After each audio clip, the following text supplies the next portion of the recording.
अघि 4वटासम्म विवाह गर्न पाइन्छ भने यसको कारण होइन यस्तो छ नि अहिले कस्तो छ भन्दाखेरि इस्लाममा सल्युसन बताउँछ कि जस्तो अहिलेको संसारमा हेर्नुभयो भने तपाईँले केटा मान्छे भन्दा केटी मान्छेहरू बढी छ अहिले नेपाल र इन्डियामा अलिकति बढ्दैछ अब झन् बढ्दै पनि जान्छ अरू कन्ट्रीहरूमा सबै अमेरिकामै हेर्नुभयो भने 40 लाखभन्दा बढी केटीहरू छ युरोपियन कन्ट्रीमा त लाखौँ लाख केटीहरू छ नि केटा मान्छेभन्दा बढी छ सबैले एक एकवटा बिहे गर्यो त्यो 40 लाख कहाँ जाने त फेरि त इस्लामले सल्युसन बताउँछ कि तिमी आफूलाई प्रपर्टी बनाउनु भन्दा रखेल राख्नु भन्दा हैन मिस्ट्रेसहरू राख्नु भन्दा एउटा बिहे गरेको मान्छेसँग बिहे गर ताकि तिमीलाई इज्जत पाओस् शोहरत पाओस् तर इस्लाममा बिहे गर्नुभन्दा पहिले क्राइटेरिया राखेछ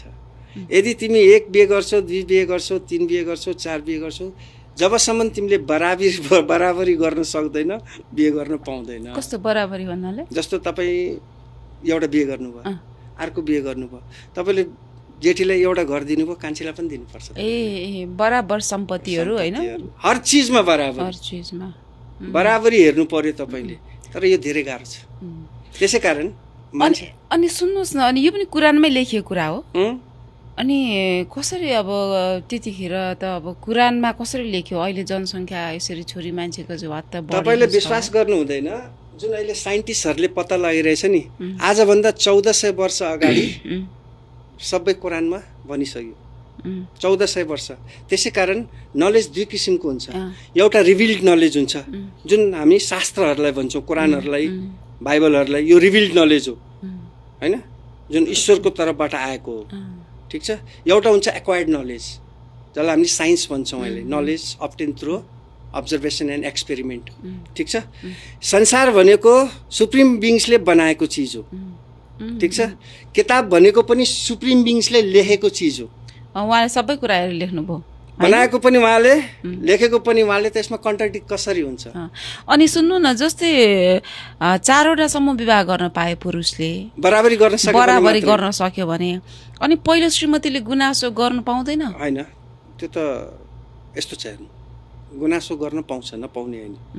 हैन धेरैजनाले छोडेर पनि जान्छ ए ठीक छ मानौ मेरो पहिलाको बुढी मेन्टल भयो के गर्ने हो अर्को त गर्नै पर्यो मेन्टल भए पनि बराबरी गर्नु पर्यो कि बराबर चाहिँ गर्नु पर्यो उसलाई चित्त बुझेन जेठी श्रीमतीलाई चित्त बुझेन तथापि पनि केटालाई गर्नै छुट्छ तपाईले सन्तुष्टि दिन सकेन तपाईलाई इजाजत छ अनि महिलाको केसमा चाहिँ महिलाले चाहिँ गर्न पाउँछ कि पाउँदैन महिलाले पाउँदैन उनीहरूले बराबरी गर्न सक्दैन नि त उनीहरूको मिनिस्टर पिरियड हुन्छ हैन धेरै कुराहरू हुन्छ त्यसमा हैन रोग लाग्ने डर हुन्छ हैन पोलिगेमी पोलिएन्ट्री हुन्छ भन्छ यसलाई हैन केटाहरूलाई चाहिँ आदेश छ केटीहरूलाई चाहिँ छैन तर यो अलिक अनफेयर भएन विभेद भएन महिला विभेद भन्न मिल्दैन हर इस्लाममा हरेक चिजको बिना कारण दिएको हुँदैन के आदेशहरू ठिक छ